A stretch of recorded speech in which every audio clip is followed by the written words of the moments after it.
Hello and welcome to Mullen's Benefits Companion, a podcast that helps employers navigate the complex legal challenges of managing their employee benefit plans. I'm your host, Brydon DeWitt, and today I'm joined by Ali Pino, Principal and Retirement Plan Consultant at Spherient Advisors. Welcome, Ali. Thank you. I'm very excited to be here. You're basically making my podcast dreams come true. So, Well, we're really happy that you decided to join us on the Benefits Companion. And Ali is here today to share some tips to help address challenges employers face regarding their 401k plans, ensuring employees are actually participating in the plan and that they're also saving enough for retirement. Ali, first of all, why is it important to an employer that the employer's employees are participating in the 401k plan and saving for retirement? I mean, first and foremost, it's the right thing to do. Americans work their entire lives and they deserve to have a retirement that's comfortable and to be able to do the things that they want to do in retirement. And the 401k plan through the company can set them up to do all those things. I mean, also as a business owner, part of their job is managing their bottom line. And many don't realize that your 401k is a benefit that can actually make you more profitable. We're continuing to see healthcare costs on the rise. And if employers can get employees into their plan, get them saving earlier, saving more over time, what will end up happening is they'll retire on time, which will save an employer money through wages, workers' comp, and healthcare costs. And then really lastly, I would say something that's a little bit more timely is with COVID, it really exposed the gaps that existed for employees within their benefits and retirement. And those are two things that a potential employee will really look for when they're thinking about coming to your company over another. So if you can tie your 401k to their compensation, they'll view it as a part of their total compensation package. And that will also make them engage in it a little bit more. And it will help you retain and attract employees. Yeah, those are really good points. I mean, it's not, of course, it's a benefit for employees to be saving for retirement, but it also helps the employer's bottom line in the long term. And I think it also should help productivity for, if employees have anxiety, especially when they start hitting their 50s, moving toward retirement, if there's a lot of financial anxiety, that can also affect productivity. Absolutely. Stress is probably the number one distractor at work. And the 401k and giving that financial wellness education can really help relieve a lot of that stress for employees. And that's something that employees are looking for from their employer. Right. And to get to that point, what we need are younger employees who may not be thinking about, that retirement exists, that's ever going to happen because they're in their 20s, they're not thinking that way. But if we can get them participating early, it really will help the employees definitely and the employer down the line. So, Ali, what are some strategies to help get employees engaged with their retirement savings? Well, I would say first, you have to look at your plan design. I think plan design is also often really overlooked, but your plan design is truly just like the foundation of a home. If your plan isn't structurally built well, then you're not giving the employees the guardrails they need to be successful at saving. So a lot of things that we talk about, would really be shortening your eligibility window. You used to see a lot of plans where people had to be 21 years of age and worked for a year before they can enter the plan. We talk about shortening that to match up with your benefits. So 3 months or first of the month following, just to allow people to get in and, to your point, save earlier. Because if you're keeping them out for a year, they're not being able to save. Another option would be to look at dual eligibility. So allowing employees to contribute their own dollars immediately, but then maybe having a wait period of 6 months or a year before they can go ahead and be eligible for the match. Another option would be auto enrollment. I know everyone's familiar with auto enrollment. It's been around for a long time, but I would say kind of auto enrollment 2.0 is doing automatic enrollment sweeps. So you auto enroll employees in the plan, but a lot of plans didn't have automatic enrollment from the day that the plan was created. Or they had employees that actually did opt out. So by doing annual automatic enrollment sweeps, you can go back and re-auto enroll employees that either opted out or are not in the plan. And you can do that with automatic increase as well. So automatic increase would just be automatically increasing employees' contributions 1% every year. Employees can opt in or out of that, but you can do an automatic sweep to go back and recapture any employees that might have opted out of the auto enrollment. What's really interesting with the opt-out rates is a lot of people are surprised that from 1% to 3%, you typically see higher opt-out rates than you do at 6% or higher. So another thing we really encourage employers to think about is, okay, we have auto enrollment, but how can we tweak it and change it with those auto sweeps, but also increasing the rate at which you're doing automatic enrollment? One of the last options would be a stretch match. So really rethinking your match. You want employees to contribute, to your point, more and earlier. So instead of doing 100% up to 3%, maybe stretch that to 50 cents on the dollar up to 6%, or 25 cents on the dollar up to 12%. Just encouraging employees to put in more to get more of that match.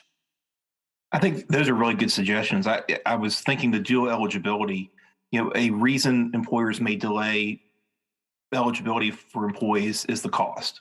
They Right. don't want to start putting in employer contributions, matching contributions until the employee's been around for a while. But if you simply allow employees to make elected deferrals, that's out of their own pocket. That's their own money going in, and you can have the delayed employer contribution. And also, I think keep in mind you can have a vesting schedule where if that employee doesn't work out and they leave, they're going to forfeit the employer contribution. So it makes sense to me to at least allow employees to make elected deferrals, their own pre-tax contributions to the plan out of their own comp, as soon as they can. Automatic enrollment, I think, is another really good idea. It used to give me some concern back before we had the EPCRS correction methods for automatic enrollment failures. And now the Secure Act 2.0 provides that you can correct automatic enrollment and automatic escalation failures if you catch it within 9.5 months into the next year and correct it, which is really good news, which makes automatic enrollment a lot more attractive. My concerns previous to that was that it was an opportunity for administrative errors and missing people and not catching new hires. Or if you have an employer with locations throughout the country, somebody is hired in Oklahoma and the home office in Richmond doesn't know it, and the person gets missed for automatic enrollment. But now there's a lot of help with the EPCRS and now the Secure Act 2.0 to correct any of those errors. So I think those are really good suggestions. You bring up a good point about just the manual portions of a 401k. And when we look at these auto increase and auto enrollment, we do suggest payroll integration, because I think that helps alleviate some of the manual work to it and making sure that your payroll company is speaking to your 401k provider, because then they're able to feed over those files, feed over census hours, all of that, which, again, to your point, helps remove some of the manual work, which removes some of those administrative errors that could come up.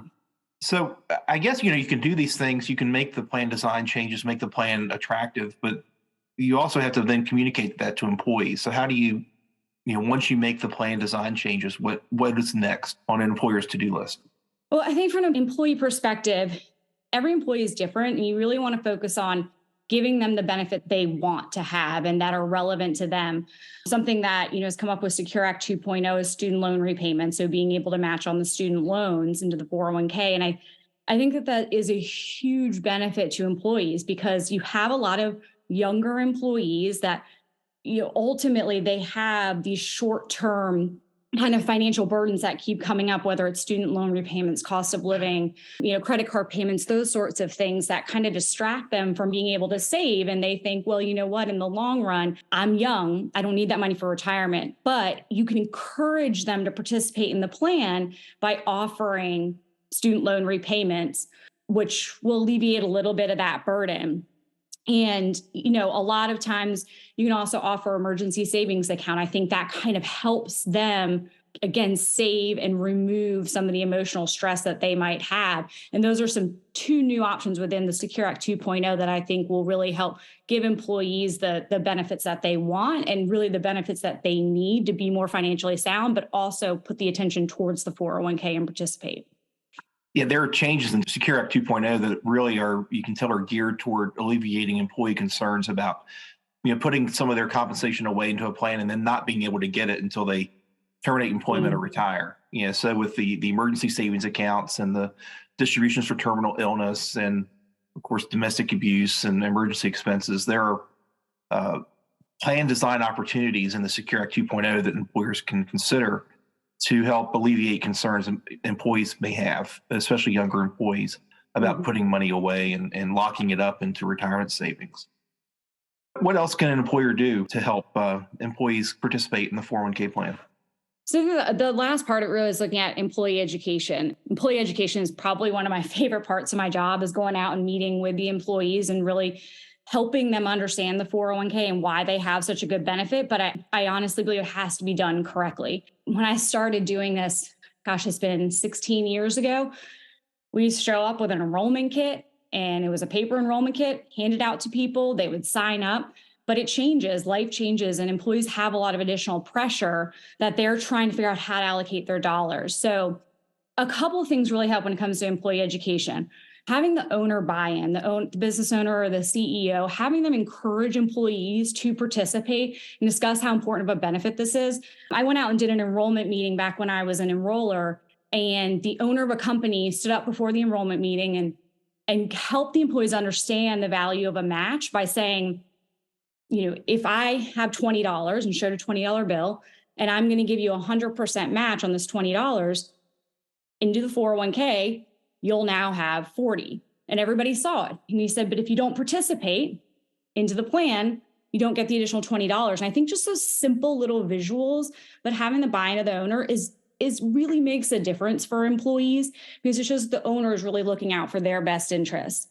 The other piece, having relatable employee education. For majority of employees, the only investment account that they have is their 401k.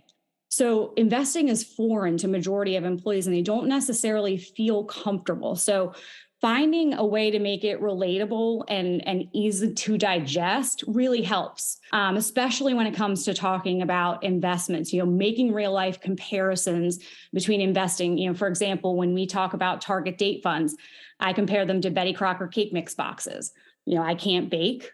And so what Betty Crocker has done for me is she's gone out and picked all my ingredients, which are my investments, gone and put them in a box, and I just need to pick my flavor. And that is the same as a target date fund. If you're unsure how to invest, the money manager goes out to the market, pulls all the investments in that you need, puts them into a box for you and says, pick your flavor. And that's the year in the future that you're going to retire.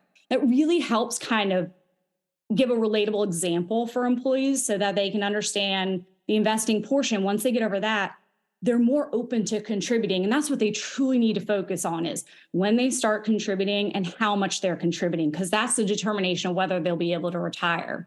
So I think the employee education is incredibly important, and it really needs to be customized and tailored to the employees. Well, Ali, thank you so much for coming on to the Benefits Companion. I think these are really good points that employers can consider to help get more engagement from their employees into the 401k plan. That will wrap up our discussion. If you have any questions or suggestions for future episodes of this podcast, please contact me. You can also visit our employee benefits page at williamsmullen.com/employee benefits. There you can find out more about our team, as well as past episodes of this podcast and legal alerts. And finally, be sure to subscribe to this podcast to be notified when our next episode posts. Thanks for listening.